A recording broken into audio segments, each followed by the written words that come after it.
Hi friends, నేను మీ Srihari. Bike front wheel bearings అయితే ఎలా మార్చుకోవాలని అయితే మీకు నీట్గా చూపిస్తాను.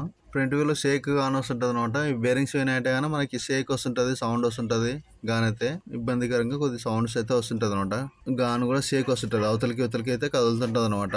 అలాంటప్పుడు అయితే మనం బేరింగ్స్ మార్చుకోవాల్సి ఉంటుంది. బేరింగ్స్ పోయినాయంటే కానీ మనకు గాన్ సరిగ్గా తిరగకపోవడం జరుగుతుంది. మైలేజ్ కూడా అంత రాదు, లోడ్ పడుతుంది గానికి అనేది బేరింగ్స్ పోయినాయంటే. కాబట్టి మనం బేరింగ్స్ చేంజ్ చేసుకోవాల్సి ఉంటుంది. బేరింగ్స్ ఎలా చేంజ్ చేసుకోవాలనేది అయితే మీకు నీట్ గా చూపిస్తాను. 18, 19 ఒక రింగ్ తీసుకోవాలి ఫ్రెండ్. తర్వాత 15 నంబర్ ఒక రింగ్ తీసుకోవాలి. ఈ రెండు స్పన్లు తీసుకోవాలి. తీసుకున్న తర్వాత ఇతర నుంచి అయితే మనం 19 నంబర్ రింగ్ అయితే ఇవతల సైడ్ రైట్ సైడ్ పెట్టుకొని 15 నంబర్ రింగ్ అయితే అవతల సైడ్ పెట్టుకొని తిప్పుకోవాలి. మనము ఇట్లా అయితే లూజ్ చేసుకోవాలి. మనం నట్టు అయితే లూజ్ చేసుకుని ఇప్పేసేయాలి. మొత్తం బోల్ట్ అయితే మొత్తం ఇప్పేసేయాలన్నమాట. బోల్ట్ ఇప్పేసిన తర్వాత అవతల రాడ్ అయితే పొడుగుగా ఉంటుంది. రాడ్ని మనం ఇట్లా చేతితో కొట్టినామంటే లోపలికి వెళ్ళిపోతుంది అనమాట.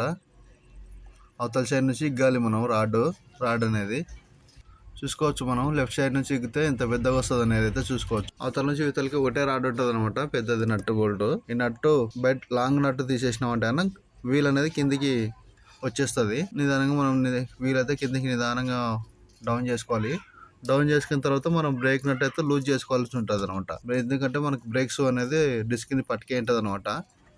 కొద్దిగా మనం ఇట్లా బ్రేక్ నట్ అయితే లూజ్ చేసుకోవాలి. బాగా లూజ్ చేసుకున్న తర్వాత బ్రేక్స్ డ్రమ్ అంటారు దీన్ని.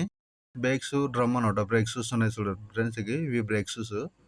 అది పక్క పెట్టేసి మనం అయితే టైర్ వీల్ అనేది తీసుకుందాం. ఫ్రంట్ ఇది వీల్ తీసేసుకుని మనం అయితే బేరింగ్ అనేది ఇట్లా కొట్టాలన్నమాట. కడ్డీ తీసుకొని సుత్త తీసుకుని కొట్టినట్టు ఇట్లా బేరింగ్ అనేది కిందికి వచ్చేస్తుంది. ఒకటి తర్వాత సైడ్ ఫ్రెండ్, ఇంకా ఇవతల సైడ్ ఇవతల నుంచి కూడా కొట్టినామంటే బయటకు వస్తుంది. దీనికి ఇవతల సైడ్ అనేది ఒక వాచర్ ఉంటుంది. ఎందుకంటే బేరింగ్ లో గ్రీస్ అనేవి బయటికి వెళ్ళిపోకుండా ఒక వాచర్ ఉంటుంది. అది ఆ వాచర్ తీసేసుకున్నామంటే నీట్గా వాచర్ తీసి పక్క పెట్టుకోవాలి మళ్ళీ. ఎందుకంటే మళ్ళీ ఎక్కించాల్సి ఉంటుంది దాన్ని, వాచర్ అనేది రబ్బర్ వాచర్. తర్వాత మనం అవతల సైడ్ నుంచి లెఫ్ట్ సైడ్ నుంచి మనం ఒక రాడ్ లాంటిది తీసుకొని సుత్త తీసుకొని బేరింగ్ మీద కొట్టినామంటే బేరింగ్ అయితే మనకి బయటకు వచ్చేస్తుంది ఫ్రెండ్.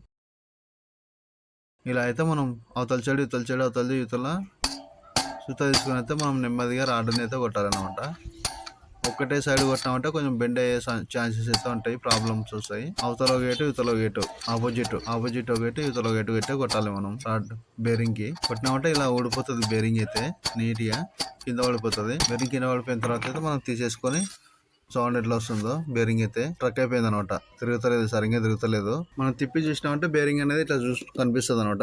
అసలు బరువుగా వదులుతుంది చూడండి, సౌండ్ వస్తుంది. ఎక్కువ అయితే డ్యామేజ్ రెండు బేరింగ్లు అయితే బాగా డ్యామేజ్ అయితే అయిపోయినాయి అనమాట. నేనైతే ఇప్పుడు టాటా బేరింగ్స్ అయితే తీసుకున్నాను, ఒరిజినల్వి. కాస్ట్ అయితే బాగానే ఉంటాయి టాటావి. దీనిలో నార్మల్ కూడా వస్తాయి. నార్మల్ వేసినా అంటే ఎందుకు తొందర ప్రాబ్లమ్స్ వస్తాయి అనే విధంగా మనం అయితే కంపెనీ వాడదాము. గుర్తుపోతాయి ఒక 50 ఎక్కువ. ఇలా అయితే కవర్ లో ఓపెన్ చేసుకుని మనం అయితే బేరింగ్లు అయితే ఓపెన్ చేసి పెట్టుకుందాము. బేరింగ్స్ అయితే తీసుకున్న తర్వాత అయితే మనం అయితే దీనికి టాటా బేరింగ్స్ అయినా కూడా మనం దీనికి గ్రీస్ అయితే పెట్టుకోవాల్సి ఉంటుంది. ఇట్లా ఉంటాయి షీల్డ్, అవతల షీల్ ఉంటుంది. బేరింగ్స్ అయితే మనం ఇలా షీల్డ్స్ అయితే ఓపెన్ చేసుకోవాలి. ఒక సైడ్, రెండు సైడ్లు అయితే ఓపెన్ చేయకూడదు. ఒక సైడ్ మాత్రం మనం ఓపెన్ చేసుకోవాలి. ఓపెన్ చేసుకుని మనం మంచిది గ్రీస్ కంపెనీ అయితే గ్రీస్ అయితే ఫుల్ గా నింపుకోవాలన్నమాట. ఈ బేరింగ్ లాగా అనేది గ్రీస్ అయితే ఇట్లా మనం నీట్ గా ఫుల్ గా బేరింగ్స్ కి అయితే నిండగా పెట్టుకోవాలన్నమాట. రెండు బేరింగ్ లకి చూడండి ఫ్రెండ్, ఇలా అయితే పెట్టుకోవాలి. మనం చూసుకోవచ్చు మనం నిండుగా ఇట్లా నేను ఎట్లాగా పెడుతున్నానో అట్లాగైతే ఫుల్ గా పెట్టుకోవాలి మనం. గ్రీస్ అయితే దానికి నిండగా గ్రీస్ పెట్టేసి ఫ్రెండ్ మనం అయితే మళ్ళీ సీల్ అయితే పెట్టేద్దాం. దాని లేకుండా సీల్ అయితే ఇంతవరకు పీకినాం కదా మనము. తీసిన సీల్స్ అయితే మళ్ళీ ఏదో విధిగా పెట్టేసుకుందాం. రెండు దానికైతే అట్లానే పెట్టేసుకొని మళ్ళీ దానిలో వచ్చినామంటే మళ్ళీ సేమ్ ఫస్ట్ ఎలా ఉన్నాయో అలా విధంగా మళ్ళీ సీల్స్ అయితే పెట్టుకోవచ్చు. మనం సీల్స్ పెట్టైనా పెట్టుకోవచ్చు, లేదంటే పెట్టుకోకుండా కూడా ఏం కాదు. సీల్ అయితే గ్యారంటీ పెట్టాలని అయితే రూల్ ఏం లేదు. నేనైతే పెట్టేస్తున్నాను. ఇది రెండు బేరింగ్ లకి మధ్యలో ఉండే రాడ్ అనమాట. అది చూడండి ఫ్రెండ్, బేరింగ్ అయితే ఇట్లా కరెక్ట్ గా పెట్టి కూర్చోబెట్టుకోవాలి. మనం నీట్ గా కూర్చోబెట్టుకుని మనం సుత్త తీసుకుని అయితే కొట్టాలన్నమాట. చిన్నగా అవతలికి ఆపోజిట్ లో అయితే కొట్టాలి. ఒకటే సైడ్ కొట్టకూడదు. దాని బేరింగ్ ఆపోజిట్ వెర్షన్ లో కొట్టుకోవాలి. ఇట్లయితే మనం కరెక్ట్గా నీట్గా కొట్టుకోవాలి ఫ్రెండ్. బేరింగ్ పెట్టి దాన్ని బేరింగ్తో కొట్టినామంటే లోపలికి అయితే కరెక్ట్గా సైజు వెళ్ళిపోతుంది అంట లోపలికి. కొట్టిన తర్వాత మళ్ళీ అవతల సైడ్ బేరింగ్ కూడా కొట్టుకోవాలి. సేమ్ ఇలానే మనం ఐజీగా దీనికి రబ్బర్ అయితే పెట్టేసుకొని ఐజీగా దీన్ని ఎలా కొట్టామో అవతలది కూడా బేరింగ్ మనం అయితే అలానే సేమ్ కూర్చోబెట్టేసుకుందాము. బేరింగ్ పెట్టుకొని దానికి ఆపోజిట్లో అయితే కొట్టాలన్నమాట. మనం రాడ్ పెట్టుకోవాలి కదా, సెంటర్లో రాడ్ పెట్టేసుకోవాలి. ఫస్ట్ పైపు లాంటి రాడ్ అనమాట. అది పెట్టి దానికి అయితే బేరింగ్ పెట్టుకోవాలి మనం. ఇట్లా ఆపోజిట్ వెర్షన్ అనమాట కొట్టడం. అవతల ఒకసారి ఇవతల ఒకసారి అవతల ఒకసారి ఇవతల ఒకసారి అయితే మనం కొట్టుకోవాలి నిదానంగా. పక్కన సైడ్ కొట్టకుండా పక్కన సైడ్ కొట్టామంటే మళ్ళీ డిస్క్ అనేది డ్రమ్ అనేది డ్యామేజ్ అయిపోతుంది. డ్యామేజ్ కాకుండా స్లోగా అయితే మనం కొట్టుకోవాలి దాన్ని బేరింగ్ అయితే. చెక్ చేసుకోవాలి ఫ్రెండ్ మనం ఒకసారి బేరింగ్లు బాగున్నాయా లేదా అనేది మళ్ళీ ఒకసారి చెక్ చేసుకుంటే ఇట్లా మనకు అప్పుడే అర్థమైపోతుంది. లోపల ఏమైనా డస్ట్ ఇలా ఉంటే కానీ కొంచెం మనం ఇట్లా నీట్గా చేతున్ని ఇట్లా రఫ్గా చేసేసినప్పుడు నీట్గా వెళ్ళిపోతుంది ఏముండకుండా. తర్వాత మనం గాన్ అయితే ఫిక్స్ చేసేద్దాం. ఇంకా మనం ఇలా అయితే మళ్ళీ రీఫిట్టింగ్ అయితే చేసుకోవాలి ఫ్రెండ్. మనం బ్రేక్ సూది పెట్టేసుకొని మనం వీల్లో కరెక్ట్గా పొజిషన్లో బ్రేక్స్ డ్రమ్ అయితే నీట్గా పెట్టేసుకోవాలి. దాంట్లో కరెక్ట్గా కూర్చోబెట్టేసుకొని మనం గాన్ అయితే కరెక్ట్గా దానిలో కూర్చోబెట్టాలి. మనం ఫోర్క్లో రాడ్ పెట్టుకోవాలి ఫ్రెండ్. మనం ఒక సైడ్ నుంచి అయితే రాడ్ పెట్టేసుకొని ఉండాలి రెడీగా.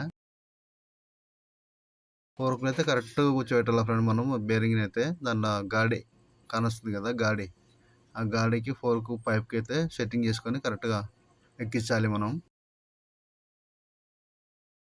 ఇలాగైతే ఎక్కించుకోవాలి ఫ్రెండ్. మనం ఎక్కించుకున్న తర్వాత అవతల నుంచి రాడ్ ఇతలకైతే కొట్టాలి చిన్నగా. మనం